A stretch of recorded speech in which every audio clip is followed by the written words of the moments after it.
Hello, everyone, and welcome to the Salem Interfaith Peace Vlog, session number 2. My name is Valerie Geer, and I'm the Community Outreach Chaplain of the YMCA in Salem, Oregon, and I'm one of your hosts for this Peace Vlog. And I'm Kyle Dickinson. I am the Executive Director for the Salem Leadership Foundation, and I am the co-host of this Peace Vlog.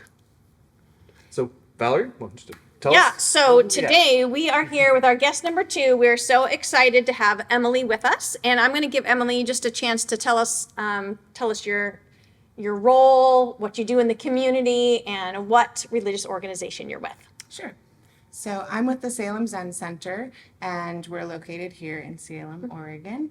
I am the outreach coordinator. I also am the volunteer coordinator, which generally dovetails together very nicely. I help people know what we're doing, and then I also help people, once they're within our organization, see how they can help within the organization itself.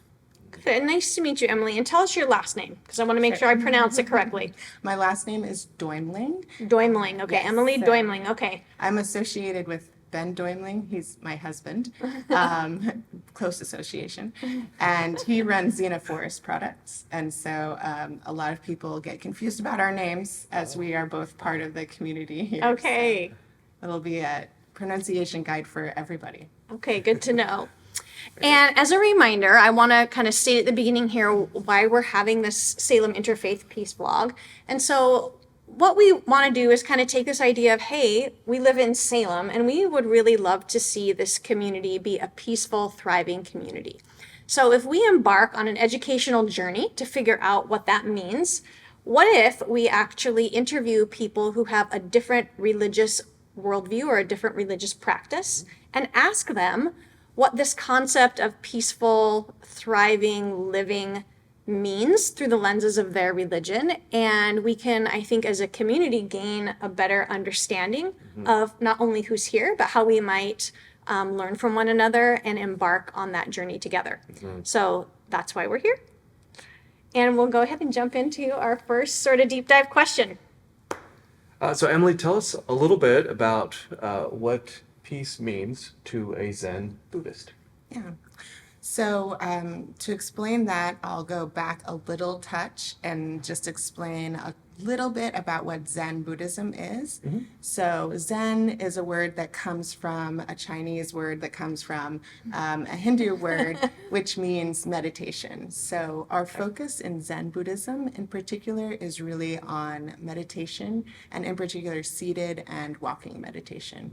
But really, then we bring it out into the rest of our lives. But the core of the practice is seated meditation. And so for us, a lot of where peace comes from and where we look for it is in our seated meditation. The basis of Buddhism in general, speaking though, is two concepts. So one is impermanence, that things are always changing left and right. We never know what's going to happen next necessarily. True, that is true, right? We can all testify that that is true. Yeah, so that's a really nice one that's evident. Things change, yeah. It can become very self-evident, and you just start looking around. And even in our seated postures, in our seated meditation, we can feel that change. Our muscles start to ache. Maybe the ache goes away, or maybe we have to sneeze. Maybe the sneeze goes away. So we feel that change while we're in our meditation. And then on the flip side of that, we either have the faith in or experience the connection between ourselves and all living things. Okay. So when we sit down, what we're hoping for, in essence, is that we will be able to experience impermanence and our connection with all living things. Maybe possibly during that seated meditation or over time. Sure. Okay. So that's how we look for peace, Yes. you could say. Yes. Thich Nhat Hanh is a very famous Buddhist, and he has a beautiful line that is peace in every step. So essentially, every step you have is an opportunity to let peace happen. So Yeah, that's beautiful. how we get there. The concept of peace for Buddhists in Buddhism, is really the letting go of trying for things to be a different way. Okay. Say that again. I just feel like that's so Sure. Yeah. so challenging and so profound, regardless if you're a person who practices Buddhism or not.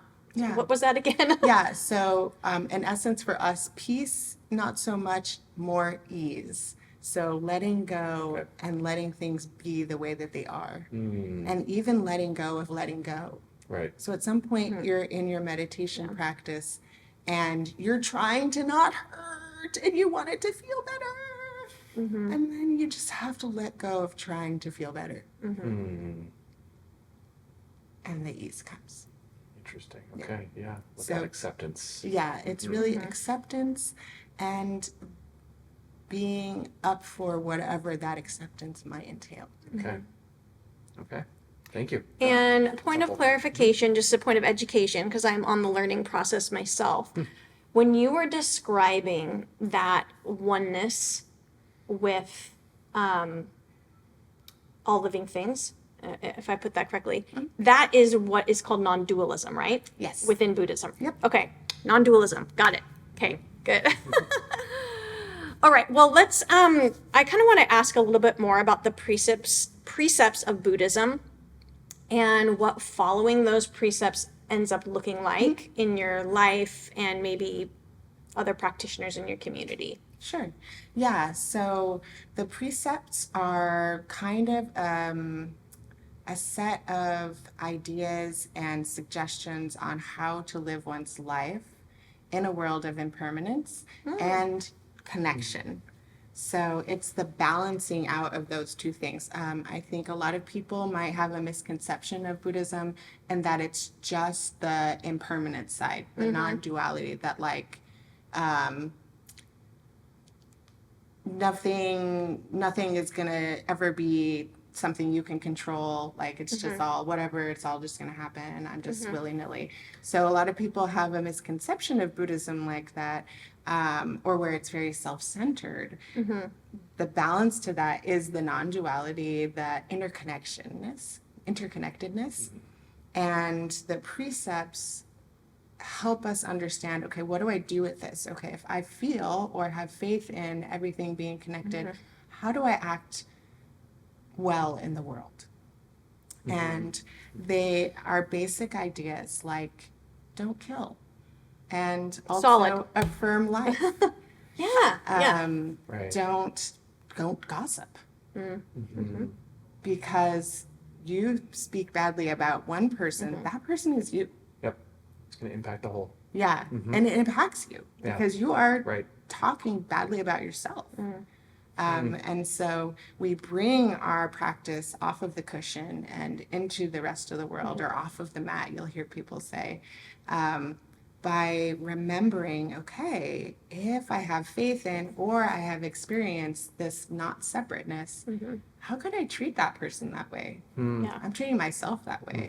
I don't want to treat myself that way. And Yeah. so it really becomes every person, every being is a mirror of how you're acting and what your actions are. And it's pretty hard to live in a world with that as a guiding light Yeah. and be horrible. Because you're just, Sure. it's just coming Yeah. all right Sure. back to Yeah. yourself. Sure. Sure. Sounds a lot like a Christian teaching of love your neighbor as yourself in many ways. Exactly. Yeah, and it's so much easier to love your neighbor, quote unquote, if you have that separation, because you can just be like, I'm loving my neighbor alongside, but when you actually say, I am my neighbor, how am I treating them? Yeah. Sometimes it makes things a little easier. Sure. Sometimes it makes it harder because Right. it's a very different way of thinking. Okay. And I love that because I mean this is one of the reasons we're doing this peace vlog is it really helps us to conceptualize these principles in different ways. So this idea that I am my neighbor and therefore I act in this manner seems to be like a really clear way to help us on the journey toward peaceful living, and a uniquely Buddhist way of thinking about it as well that I think is a great concept for us to think about. And thank you for bringing that to us. So, Emily, I'd love to hear a little bit about your Sangha's focus on inner quietness. What's the concept, the practice, and the hoped for result? Sure. Yeah, so I'll help clarify a little bit. The term you used is Sangha, and Sangha simply in Buddhism means the group you practice with. Sure. So it's pretty nice in that it is, it can be bite-sized, so like my family, it can be the Zendo, the group of people I practice with in the meditation hall on a Tuesday night. Sure. It could be the whole world. It can be Salem. So yeah. So my practice community is the Salem Zen Center, and I chatted with a couple of other folks recently about what their practice is looking like for them right now, and some of the responses were not surprising at all for me as a Buddhist, but maybe will be for other people. So one person really emphasized this staying in the present moment. So remembering the past is the past and the future hasn't happened yet. Sure. So that's really beautiful for us too on our cushion when we're meditating. I don't know how I'm going to feel in 10 minutes. Maybe I'm going to feel awful. Maybe I'm going to feel great. Yeah. So that's what we practice. We use this word practice a lot because we're literally just practicing all the time. Right. So letting go of the past and not thinking the future is here right now. So just staying in this present moment. Another person mentioned that it helps him, his practice really helps him understand that the people around him are just people who are also just thinking. They're not more or less right than he is. They don't have, he doesn't have the corner on the market, and neither do they. Sure. So that seems really helpful. And then one other person that I talked to, she said that it's just hard right now for her. Yeah. And her practice is reminding her more that in times of need, sitting on her cushion and doing meditation, even if it isn't feeling like it's working at the moment, is still really important. So for us, like I think people don't feel like Buddhists maybe are people of faith, and that conceptually we don't worship the Buddha necessarily. We're called Buddhists, but it's because we follow someone else's example. Sure. But we do have faith. We do need to have faith at times that what we're doing will help. Because sometimes it doesn't feel like it is, but that doesn't mean it won't. Yeah. And so we kind of move back and forth between this is working for me right now, and I have to believe this will work over time. It's a little bit like exercising. Right. I was just going to say, I actually really love that you're referring to it as practice, because it does give the implication that maybe that I can get better at it, or maybe it's ongoing. And in that way, it reminds me a little bit like starting a workout routine, or what is my practice of physical engagement and physical health.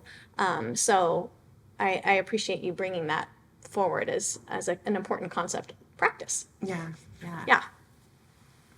And then you have brought something with you that's in front of us. I don't know if you want to talk a little bit about that. Sure. I'll give you an opportunity to do that and share that with us. Yeah. So the first thing I wanted to share is just something that I actually carry around with me, either at my house or at the office. And it's a short quote that reminds me that even if, like I was just saying, even if I'm not feeling that ease or that peace within myself right now, it doesn't mean that it isn't accessible to me at some point. So it's like a very, very tiny poem by somebody named Cold Mountain. And he says, when I look for the limitless source of water, the source may be limited, but the water is not. So I might be limited sometimes in my ability to feel ease or peace. That doesn't mean it's gone. Right. So I might be limited, the source is not. And that's just so comforting, uplifting, comforting, reassuring that okay, I'm not, or maybe I forget that I'm connected to all beings and I feel very alone. If I just remember the feeling of disconnection is not the same as being disconnected. That's good. So that's really helpful. Yeah. And then I brought this, like I think if I put it right here, you can We see it. Yeah, so this is a kanji, a Japanese pictograph of the word grace. And sometimes things like visual reminders like this can be really helpful where, you're the boat and these are the crazy waves and you're just along for the ride. So we use a lot of, in Zen in particular, well, in Buddhism in general, I would say actually, different forms of Buddhists or forms of Buddhism focus on imagery. So mandalas, pictures of gods or goddesses, which are the manifestations of Buddha, kanji, poetry, all of these things. It's very artistic, and that you have a lot of options and opportunities for where to find the source of remembering peace. So for us, it's like remembering Right. the peace. Right. You don't make it, you don't create it. It's not something outside of yourself. Right. It's always there, there. always available. So, among the practices that you do on a regular basis, I noticed that you had an article of clothing that you brought with you today for this interview. Could you tell us a little bit about? Sure, yeah. this? So this is a raksu. It's spelled Rakusu. It's a Japanese word, and it is a teeny tiny robe. Okay. So when I decided to take the precepts, so you can meditate, you can come to the meditation hall and participate in everything without ever becoming a Buddhist or taking the precepts. For those of us who decide to make that commitment, there's a ceremony where you actually write your own precepts based on the standard ones that we always have. So for example, I vow not to kill. So I had to rewrite that in a way that made sense specifically for me and my experience in my life. Okay. And so you write your precepts and then you have a ceremony to acknowledge the work you've done and the commitment you're making to yourself and to the community. Okay. And you then can wear a raksu, Okay. this little robe. Yeah. So on this side, Oh, look at that. it shows who I am and what my Dharma name is and who my teacher is, and a little chant that we say to ourselves when we put on our raksu. And it's the chant is fun because you're vowing to save all beings. That seems like a lot. Yes. Tell me more about what that means. Yeah, so it is important to clarify that saving in this particular usage means not forgoing the opportunity to help other people. Okay. So that could Sure. mean like grabbing you out of a burning building. Thank you. That could, yes, you're welcome. That could also mean listening to you. Okay. It could mean getting myself out of the way so that Okay. I'm not being mean. Right. So Sure. I can save you. Typically, actually, the saving all beings, the caveat is it means from me, Okay. That's really which interesting. is sort of Awesome horrible sounding. distinction. But it really means like saving all beings by being my best self. Okay. And I take care of Huh. other people by being my best self. Sure. Sure. And I acknowledge that other people are connected to me by being my best self. Mm-hmm. Okay. And that's a big commitment. Yes, it is. It doesn't Sure. mean I am godlike in any way. It's Right. really the opposite. Yeah. It's Sure. saying, Sure. I am so humble that I know I could mess things up at any moment. Right. Okay. So we take on that commitment as a very lofty one. Sure. With the understanding Yeah. you can't, but why not strive for it? Right. Yeah. Why not go Sure. for that? It's Go for aspirational. gold. Absolutely. Yes. Those are healthy. Mm-hmm. So that's the raksu. So yeah, it reminds me, okay, I'm here. I'm saving all beings. That's what I committed to. Okay. I love that. I love that there's a physical reminder of a deeply held value. Yeah, I think that's really always, all the helpful in time. practice. Yeah. Yeah. Thanks for sharing that. No problem. And I think before we end, I'd love to give you an opportunity to, since you do outreach, right, at the Salem Zen Center, what would you like people to know? If they're like, hey, man, I want to check out what's going on at the Salem Zen Center, what would be opportunities that might be available to them? Yeah, so you're welcome to Google us, of course, Salem Zen Center. Our website is salemzencenter.org. And we do offer opportunities to practice a few times a week. So Tuesday evenings we have meditation, and that includes beginning instruction, which is really nice. Yeah. It's an opportunity to come in and sit down with a formal student who can explain to you in depth what we do and how to meditate in the Zen style, as people come from a lot of different backgrounds. And then we also offer a similar program on Sunday mornings, so 10:30 to noon, which is great for those of us who don't drive at night, or are otherwise preoccupied with kids or whatnot during the week. And on Thursdays, we have a volunteer work day, which I organize, and we do meditation, but we also have lunch together, which is really nice, and we work on the temple, and just get everything all tidied up and ready for the rest of the week. So Very nice. Well, thank you so much for sharing that. And it's been a lovely interview for our Salem Peace Vlog number 2. So far, we have covered Judaism, specifically Reconstructionist Judaism from Temple Beth Shalom. That was Peace Vlog number 1. So if you haven't checked it out, please do so. And then we covered Zen Buddhism today as it intersects with the concept of peace. And we'll have a few more, so stay tuned, and we look forward to chatting with you next time.